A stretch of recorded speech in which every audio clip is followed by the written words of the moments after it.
सभी को जय श्री राम, जय श्री राधे। आइए श्री माघ महात्म्य स्नान कथा के 16वें अध्याय की ज्ञान गंगा में मिलकर प्रवेश करें और निर्मल सत्संग की धारा में गोते लगाएं। पिछले अध्याय में आपने सुना किस प्रकार कांचन मालिनी राक्षस को अपना पूर्व जन्म की कथा सुना रही थी।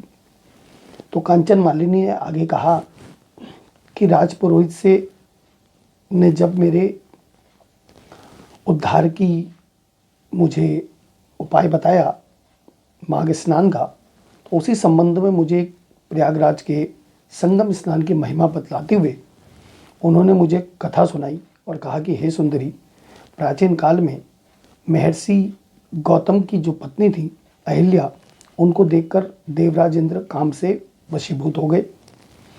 तब ऋषि गौतम का रूप धारण करके ऋषि पत्नी के साथ उन्होंने दुराचार किया।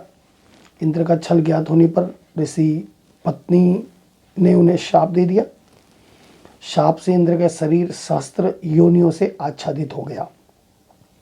1000 योनियां उसके पूरे शरीर पर हो गई और अपनी दुर्गति देखकर स्वयं इंद्र एक स्थान पर छुप गए।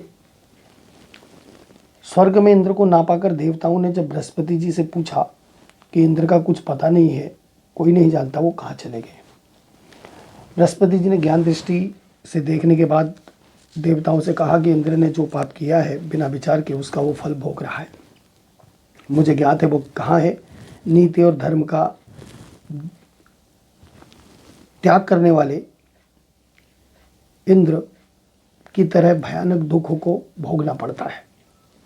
इसके बाद बृहस्पति जी इंद्र के पास गए और गुरुदेव बृहस्पति ने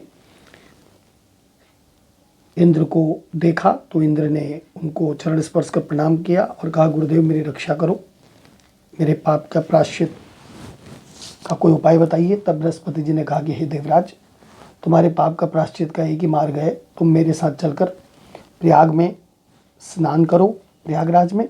इससे तुम पाप मुक्त हो जाओगे और पूर्व स्वरूप को प्राप्त करोगे।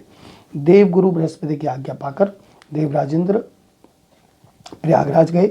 वहाँ त्रिवेणी के पवित्र संगम में उन्होंने स्नान किया, जिससे वो पाप मुक्त हो गए। बृहस्पति जी ने प्रसन्न होकर इंद्र को वरदान दिया कि जिससे उसके सारे शरीर पर जो आच्छादित 1000 सहस्त्रों योनियाँ जो थी, योनि बन गई थी, वो योनि नेत्रों में परिवर्तित हो गई। उसके स्थान पर वो नेत्र बन गए। इस प्रकार इंद्र पाप मुक्त होकर पहले के दिव्य स्वरूप को प्राप्त करके अमरावती लौट आए। और इसलिए हे सुंदरी, तुम भी अपना समस्त धन दीनहीनों पर दान करके बांटकर प्रयागराज में जाकर स्नान करो, तुम्हारा कल्याण होगा और उसी से तुम्हें सद्गति मिलेगी। तब राक्षस से कह रही है कि कांचन मालिनी, कि मैंने अपनी सारी संपत्ति दीन दुखियों को, अनाथों को, सबको वितरित की और सर्वस्व त्याग कर मैं प्रयागराज आ गई। और वहाँ आकर पवित्र जल में मात्र 3 दिन के स्नान करने से मेरे सब पाप नष्ट हो गए। से 27 दिनों के स्नान के पुण्य से मुझे पुनः देवयोनि प्राप्त हो गई। इसलिए मैं देवलोक की अप्सरा बन गई और फिर मुझे देवी भगवती पार्वती की सखी बनकर कैलाश पर्वत रहने का सौभाग्य मिला और अब मैं वहीं क्रीड़ा करते हुए रहती हूँ।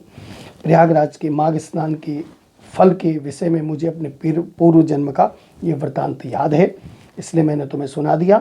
अतः प्रयागराज के पवित्र स्नान के महात्मा को श्रवण करके मैं प्रतिवर्ष इस माह में, माघ मास में, प्रतिवर्ष माघ के महीने में स्नान करने के लिए यहाँ आती हूँ और अभी मैं स्नान करके वहीं से वापस जा रही हूँ। इस प्रकार श्री पद्म पुराण माघ महात्म्य का इस 16वां अध्याय यहाँ पर पूरा हुआ।